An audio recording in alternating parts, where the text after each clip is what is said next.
What's most important to you when it comes to choosing your financial advisor? Someone who's aligned with your biblical values. How about someone who will take the time to explain your options? Certified Kingdom Advisors are professionals who meet high standards in competence and integrity and have been trained to offer biblical financial advice. To find a Certified Kingdom Advisor in your area, visit faithfi.com and click Find a CKA.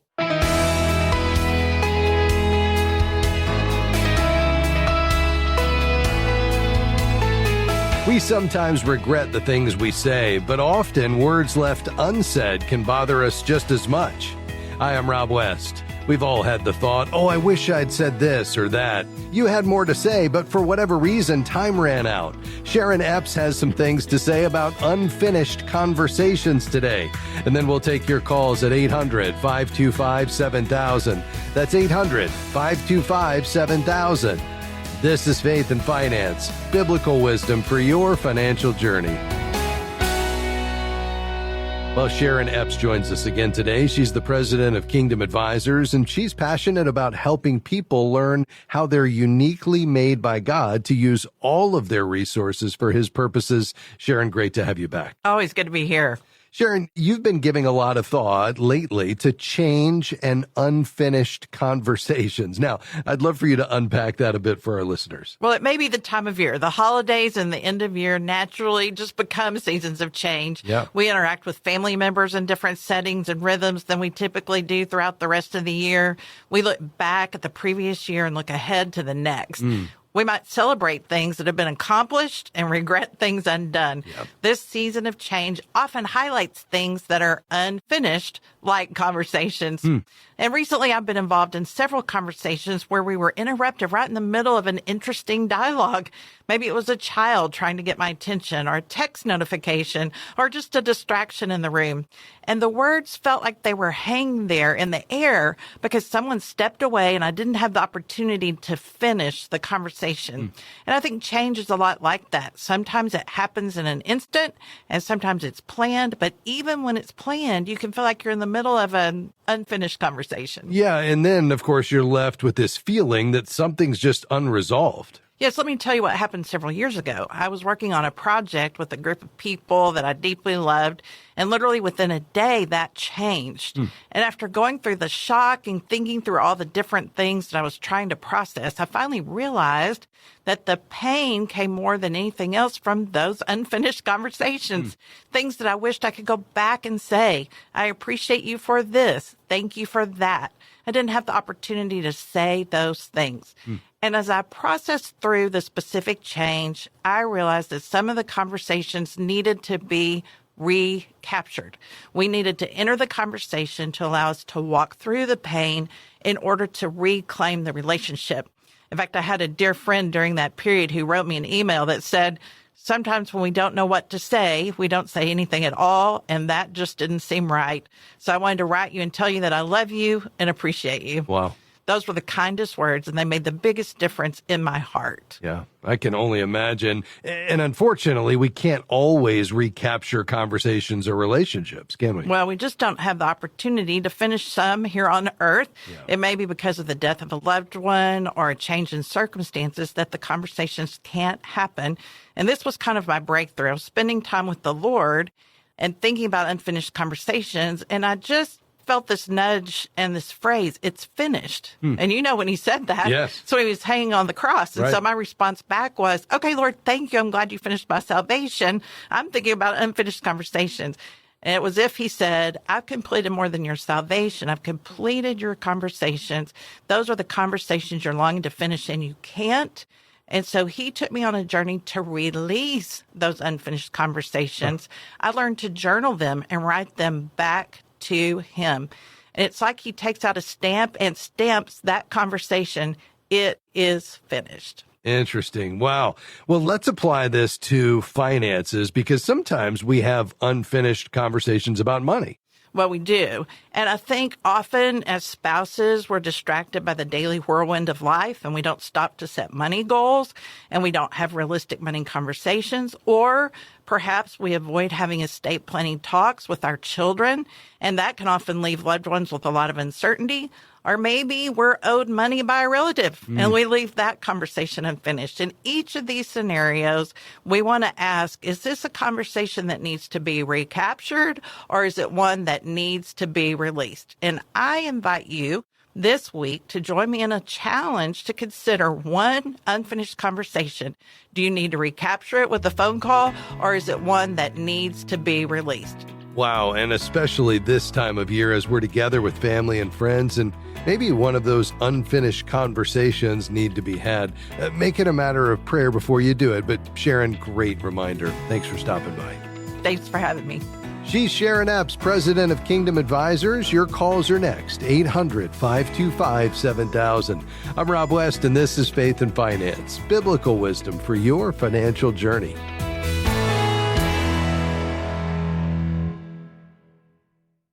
Are you overwhelmed by financial fear and anxiety? At Faith Fight, we hear it every day. People weighed down by worries related to wealth and money. But financial anxiety isn't about the size of your bank account. It's about the condition of your heart.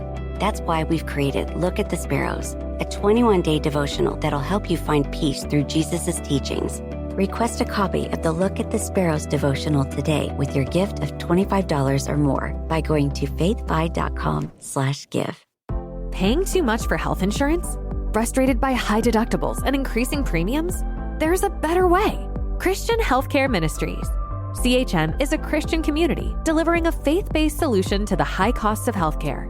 Take control over your healthcare costs with a program from CHM that could save you up to 40%. Learn more and enroll today at chministries.org/faithfi. That's chministries.org/faithfi.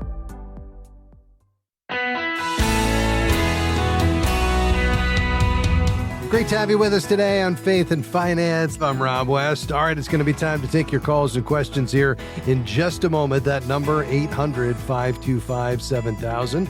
Again, that's 800-525-7000. You can call right now, and we'll look forward to hearing from you throughout the broadcast today. But first, in the news today, we like to see what's happening in the news that you might need to be aware of. And this one, unfortunately, is related to scams. Imposter scams have taken a troubling new turn, affecting investors seeking financial advice online. Now, traditionally, these scams involved criminals posing as government agencies or well-known companies using emails, texts, or phone calls to trick victims into giving up money or personal information. However, scammers are now shifting their focus to WhatsApp and similar platforms, posing as trusted financial advisors. Here's the latest on how these scams work. First of all, scammers set up fake chat rooms, making them look like they're hosted by real and sometimes well-known financial advisors. They do this by pulling legitimate information from these advisors' websites or maybe from their social media profiles. That gives the chat rooms an air of authenticity. Then, to lure in unsuspecting investors, the crooks initially share mainstream financial advice and market commentary, which builds trust and credibility. So then once the users feel comfortable, the scammers try to rope them into various schemes. They may offer trading advice in digital currencies or other assets, or maybe they'll ask for fees in exchange for personalized financial services. No matter the offer, it's all a ploy to steal sensitive personal information and money. Now, here's what investors need to know. This is a key idea. Legitimate financial advisors in the United States are highly regulated, and they're prohibited from using platforms like WhatsApp to give financial advice or to promote their services or even to solicit clients. They also aren't allowed to use social media to provide specific investment advice. And so if they're doing that, you can just assume that they're not legitimate because it's not legal. Now, if you're looking for financial advice, always ensure that you're dealing with a registered and licensed professional through office channels. And if something feels off, well, it probably is. Your instincts are right, and you should avoid these new sophisticated imposter scams. Now, this is a great time for me to remind you as well that here at Faith and Finance, we recommend the Certified Kingdom Advisor designation. These are men and women who've met high standards, including achieving the only industry-accepted designation around biblically wise professional financial advice. That means they've gone through a 60-hour university-based course, passed a proctored exam. Beyond that, pastor and client references, statement of faith, code of ethics, annual continuing education. Not to mention that on top of all of that, they've had a regulatory review and met an experience requirement. It's a high bar. And because of that, and that's the way we want it, we can feel good about you connecting with these folks. So I'd interview 2 or 3 always, but you can find one in your area when you head to our website, faithfi.com. That's faithfi.com. And when you do so, just click Find a Professional. Hope that helps. But yeah, be on your guard against these imposters out there. They are getting very, very creative. 800-525-7000 is the number to call. Again, that's 800-525-7000. We've got some lines open today, taking your calls and questions on anything financial. To Lawrence, Kansas. Stan, go ahead. Yeah, hey, I'm 39 now, and I've never saved for retirement, and I have a job where I'm able to, and I just have nowhere, I don't know where to start. Yeah. So tell me about the option you have available to you, Stan. You said I have a job where I'm able to, but you haven't started. What does that look like? Oh, it just means I make way more money than I've ever made before, so I have just a lot of money just laying around, I guess. Okay, very good. And that's certainly a helpful starting place. What do they have that they've offered to you? Do they have a 401k or something like that? Oh, the company has not. I just need to be more personally responsible with my money. Got it. Okay, so they've not offered you, or nor do they have available a retirement plan for employees? No, sir. Okay, and are you self-employed working as an independent contractor, or are you W-2? A W-2. Okay. Yeah, so the starting point would be a Roth IRA. Are you single or married? Single. Okay, so you could put in $7,000 into an IRA this year, and that would be a great beginning point. But you're quickly going to get to the end of that, and so then you're going to want to look at other options beyond that. Because you're W-2, it does create some limitations. How much do you think you'd have available to be able to put into a retirement plan? About $2,000 a month. Okay. Yeah. So $24,000 a year. So what you perhaps might want to look at is something called an individual 401k. An individual K is what it's called. And it's for those who don't have a 401k offered by their employer. That would be one option. Another would be you could basically use an insurance product to save. Normally, I don't recommend those as a first option, but when somebody's run out of their investment options or retirement options because either they don't have them available or they've maxed it out and they're trying to catch up, you could use an insurance product. Here's what I would probably do. I'd probably sit down with an advisor who could look at your situation and advise you on the very best strategy. In the meantime, go ahead and open that Roth IRA. You could do that at Fidelity or Schwab, and then you could start putting in, a couple of thousand a month until you get to the 7,000 cap, and get that invested in some good stock mutual funds that could grow for the future. And then you could find a CKA at our website, faithfi.com. Thanks for your call, sir. Let's go to Texas. Hi, Kathy. How can I help you? Thank you. I have recently retired, and my husband will be retiring probably sometime next year. But something that we had started doing is using a credit card to charge our groceries every month, and then we pay it off before the finance charges kick in. Yeah. And the reason we're doing that is to get travel rewards points. Yes. And I was just wondering your thought on using a credit card for things like that, or should we just figure that into our budget monthly and just take the money out of our budget instead of charging? Yeah. No, I like that, Kathy, a lot. I'm not someone who says you can't use credit cards. It's only an issue when it becomes, a problem because you're not using the credit card for budgeted items. And so if you use them for non-budgeted items that are outside what you can afford, then that's when you start carrying a balance. But if you're using them only for budgeted items and you're paying it off in full at the end of the month, then you're in great shape because, to your point, you're going to get the rewards. You're going to add the convenience of being able to pay electronically.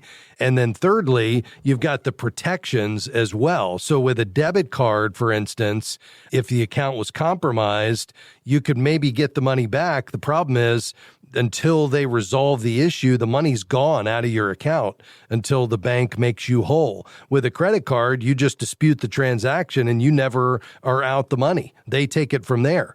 And so, there's some protections, there's flexibility, there's convenience. And when you use it, for instance, with the FaithFi app, you can connect those accounts and see those transactions come in, actually have them go into your digital envelopes and monitor where you're at with each of your envelopes at any point in the month. So, for instance, with your eating out envelope, if you have one, you could say, where are we at? Well, we've got a week left and the money's gone, so we're done for the month. And you can make those decisions in real time. But bottom line is, Kathy, no, I don't have any problem with the way you all are doing it. The key is only budgeted items, pay it off in full, zero interest.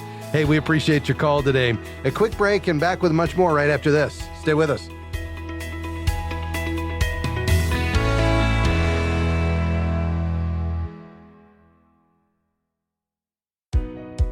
As the leading advocate for the Christian financial industry, Kingdom Advisors serves the public by promoting the integration of a biblical worldview across every aspect of the financial services industry. And we serve a growing network of thousands of Christian financial professionals, equipping and empowering them to carry biblical financial wisdom to their clients, peers, and community. For more information, visit kingdomadvisors.com. That's kingdomadvisors.com.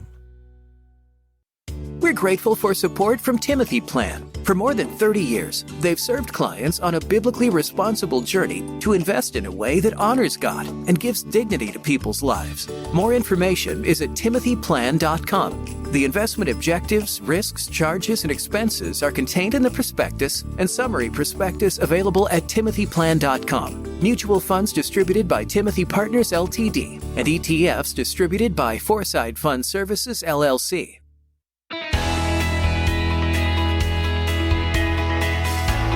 Great to have you with us today on Faith and Finance. We're taking your calls and questions today, 800-525-7000. We have a few lines open. You can call right now. All right, back to the phones we go. We're going to head down to Tampa, Florida, and welcome Scott to the broadcast. Go ahead, sir. Hi, I've got a question. We've been trying to sell our house now for about 11 months, and it's not going well. The market has dried up down here. We want to move. We've been patient, and my wife is wondering if we should go ahead and rent our house out and go ahead and move to where we want to and rent a house up there and just wait for the market to improve here and then sell our house when the market gets better here. Yeah. Scott, I'd be really leery of you doing that just because, number one, I just wouldn't want you to get stretched too thin. Number two, you would be an absentee landlord at that point. So you would reside in another state and be overseeing a property out of the area. Number three, I know expenses are high there.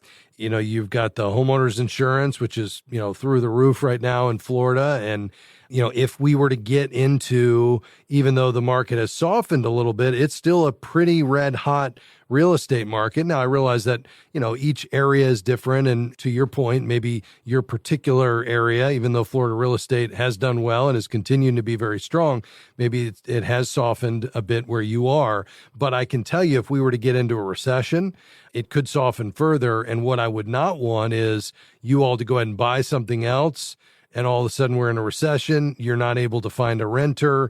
Now you're still having to pay the mortgage and, the homeowner's insurance and the property taxes. And, oh, by the way, somebody doesn't take care of the property and now you got some maintenance. And I just wouldn't want you to get spread too thin. So if it were me, I would try to focus back in on why is the house not moving? And maybe you need to get a different real estate professional in there.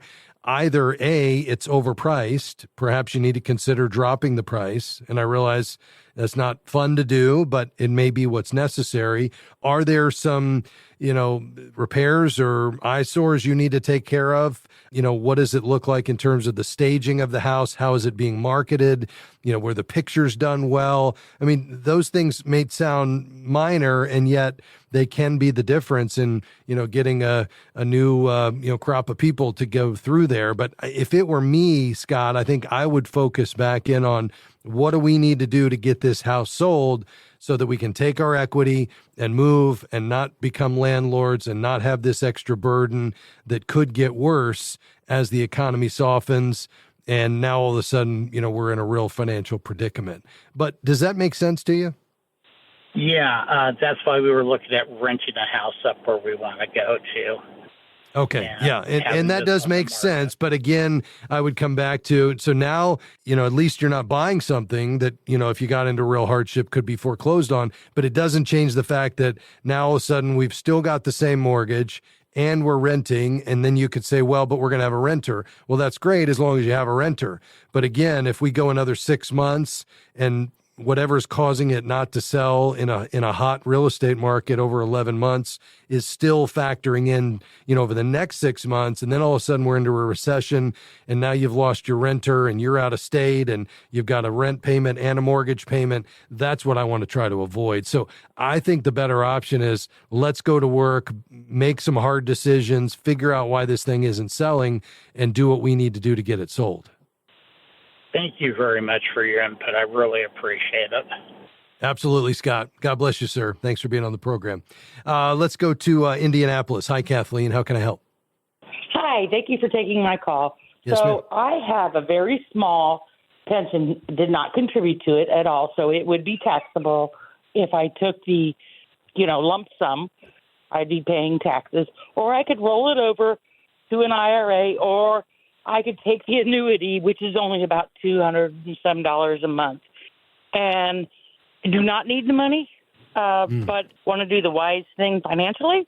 Yeah. Thinking about the accumulation beyond, if I took the money, I'd be taxed. Yes. And then I'd be taxed on the accumulation. Or I could roll it over to an IRA, and then I'd have to take, I'm 65, or will be in a month, I would have to take that at 70 and a half. Well, no, that's been pushed out to 73 now, but yes, you would have a required minimum at that point. And then that means I would take the lump sum at that point in time, or I would have... No, you just have a required minimum, which would be a very small percentage. What they do is you take your balance December 31 every year after age 73, divided by the table on the IRS's website that basically is a factor driven by your life expectancy. So it would be a fairly small amount you'd have to take out every year. And you could take it as a qualified charitable distribution, which is not taxable. And so you could do whatever giving you're doing right now. Let's say your tithe to your church. If you're doing that out of your checking account with after-tax dollars, you could stop doing that and send it from your IRA once you reach age 73. And that's the way to get it out of the IRA without it being taxable to you. Oh, my husband's here. No, you do not have to wait till 73 to take anything out. No. Yeah, that's just the required minimum age that you were talking about. So here's the thing. Listen, if you guys are looking for consistent income right now, that $2,400 a month or a year is pretty good on $30,000. But if you don't need the money because your bills are covered, I kind of like the idea of you keeping it in the tax-deferred environment, rolling it out to the IRA, investing it, letting it grow in that tax-deferred environment where the taxes aren't impacting it. And then when you get to age 73 and the IRS says you got to start taking some out, take it out as a qualified charitable distribution and swap it for any giving you were already doing out of cash. Does that make sense? Perfect. That makes perfect sense. Thank you so much. I've made my decision. All right. Thank you. All right. We're going to finish today in Texas. Sean, you'll be our final caller. Go ahead, sir. Yes, sir. Hi. A couple of years ago, we signed up for an indexed annuity, and we had parked a couple $100,000 there. The last couple of years I've seen, especially this year, I've seen the stock market has rallied and done tremendous. And I noticed our funds for 2 or 3 years now in a row is sitting at no earnings at all. And I'm just curious, because we have a penalty to pull it out, I'm trying to figure out what to do there, if I should just leave it or try to take the penalty and move it somewhere. Yeah. Well, it's going to take a little bit more analysis. I think you're right to question that, though. You've got a lot of things going on, and the reason I don't love annuities, including indexed annuities, is they're complicated. So you have cap rates, which is the max you can earn in a given year. You have participation rates, which is the percent of the market's gain that's applied to your annuity. You've got the fees as well, and then you've got the actual index that it's tied to, and that's perhaps the driver of whether or not you received anything this year. So I would connect with a certified Kingdom advisor to analyze what you have at faithfi.com and then decide whether it makes sense to pull it out or just to ride this out until you get past that surrender penalty. You'll find somebody at faithfi.com. Thanks, Sean. A big thanks to my team today. Hey, come back and join us tomorrow. We'll see you then. Bye-bye. Faith and Finance is provided by FaithFi and listeners like you.